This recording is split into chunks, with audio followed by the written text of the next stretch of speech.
सुनो, एक चुनरी भी श्री जी की दे दो।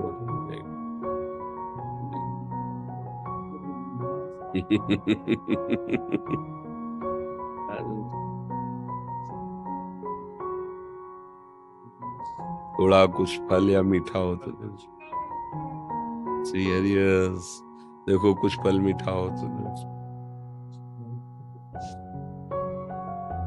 हाँ, ये चुनरी दे दो, ये प्रसादी चुनरी है। हाँ हाँ, दे देना उधर, वो श्री जी से वहां से दे देंगे, तो लिवा जाओ। और हाँ, उसको मिठा जितेंद्र जी। राधा राधा राधा। हाँ, महाराज जी, मैं यहाँ आकर धन्य हो गया। महाराज जी, यहाँ पर सिर्फ आपसे मिलने के लिए आया हूँ। महाराज जी, किस कहीं से सुना कि आप अस्पताल में भर्ती हैं, तो जैसे ही पता लगा तो मैंने ना सोचा ना समझा 300 किलोमीटर पैदल यात्रा करके आपसे मिलने अस्पताल आया। में तो नहीं भर्ती। मतलब मैं मुझे जानकारी नहीं थी महाराज, तो मैंने किसी से पूछा कि महाराज कहाँ पे मिलेंगे, तो उन्होंने कहा इस समय उनकी तबीयत बिगड़ी हुई है। मैंने तबीयत तो क्या है कि 18 साल से बिगड़ी हुई है। महाराज जी, ये एक आपकी पुरानी वाली जो वीडियोस होती है ना, वो भी वायरल हो हाँ, जाती हैं, क्या तो है कि उसमें अब लोग अब कुछ भी डाल रहे हैं, वो ऐसा। सोशल मीडिया के जरिया से मैंने सोचा कहीं भी महाराज मुझे मिलेंगे, मैं वहां पे पहुंचूंगा जरूर। बड़ी कृपा हुई श्री जी की कि आप वृंदावन आए, आप दर्शन। जब संतों के पास जाए तो उनको सुख देने के लिए नाम उच्चारण करें, जैसे उनका ना, आपका नाम, तो राधा राधा राधा राधा राधा, तो हमें सबसे बड़ी भेंट, सबसे बड़ा सुख। अब हमें तभी आपको देखने की इच्छा होगी जब आप नाम उच्चारण करेंगे।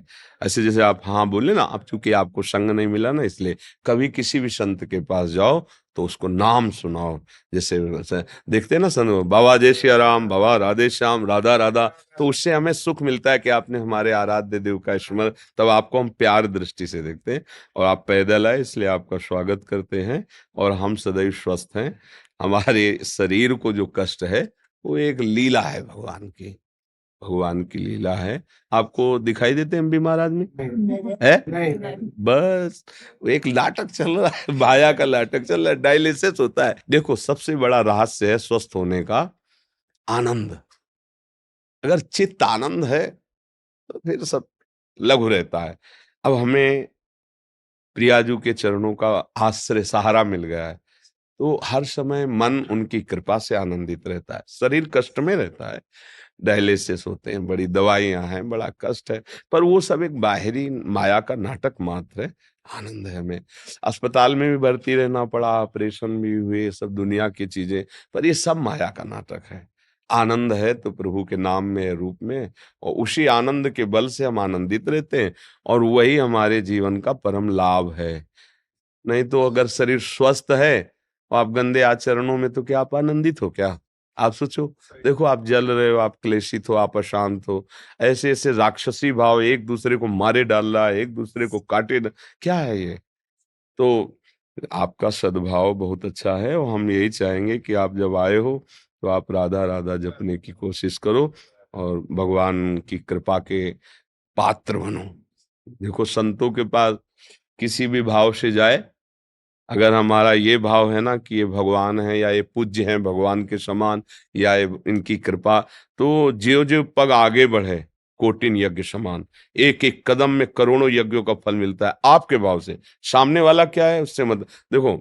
हमारे भाव ये होते हैं, जब हम किसी देवता के या भगवान के मंदिर में दर्शन करने जाते हैं, वो तो विग्रह रूप में विराजमान है, पर जब जैसे हमारे भाव होते हैं, मेहनत करके गए, लौटते दूर से देखा, ध्वजा देखा, मंदिर, एकदम आनंद हुआ, सामने गए रो पड़े, एकदम हाँ प्रभु प्रभु, हाँ मेरे प्रभु, वो प्रभु देख रहे हैं, उसका उसको फल मिलता है। ये जो आप साधना करके आ रहे हो ना, इसका फल है, अमोघ फल है। भगवान के दर्शन और भगवान के भक्त के दर्शन ये बराबर है। संत दर्श जिम पातक टरे। अगर हम भाव से ना, तो जब भाव से हम शिला में भगवान की भावना कर लेते हैं, फिर संतों में भगवान की भावना कर ले, मंगल है। खूब नाम जप करो, कोई नशा न करना, कोई गंदा आचरण नहीं, गंदा भोजन नहीं, तो जहां जाना है ना, वहां पहुंचने का मार्ग प्रकाशित हो जाता है। महाराज जी क्षमा कीजिएगा, एक और बात पे प्रकाश डाल दीजिए। जैसे आपसे सुना है कि आपके मुख से कि पैदल यात्रा अच्छा लगा, तो महाराज जी कुछ ऐसे भावुक जन है वो भी पैदल शुरू कर देंगे महाराज जी। ये सामर्थ्य सबके अंदर नहीं होती है। हम आपको सही बताएं, सामर्थ्य उनके होती है जो बहुत कष्टपूर्ण जीवन गरीबी से व्यतीत करते हैं, और उनको जब लगता है कि मेरे पास तो कुछ देने के लिए कुछ है नहीं, तो ये जीवन ही है, तो मैं अगर हो सके तो मैं लौटते हुए जाऊं या पैदल जाऊं, ये सामर्थ्य उनकी होती है। जो विषय संग्रह से रहित होते हैं उनको लगता है मैं क्या दूं, तब लगता है कि अगर मैं खोपड़ी के बल चल पाता तो खोपड़ी के बल चल के जाता, यही मैं कर सकता हूँ। ये सबके अंदर हो भी नहीं सकता, आदेश दे तो भी नहीं कर सकते सब। अरे यहाँ से पैदल राधा वल्लभ जी नंगे पैर तो जाला नहीं हो सकता, आप सोचो ला। अच्छा, 40 कोस सैकड़ों कोस दूर से पैदल, ये उनकी बात होती है ना, जो गृहस्थी में रह के कष्ट सहते हैं और उनको लगता है मैं किसी योग्य नहीं हूँ, क्या दे सकता हूँ संत को, तो मैं पैदल चल कर जाता हूँ उनके दर्शन के लिए। ये बहुत बड़ी बात है, और ये सबके बस की है भी नहीं। हम कहे भी, आदेश भी करे तो ले, ये सबके बस की।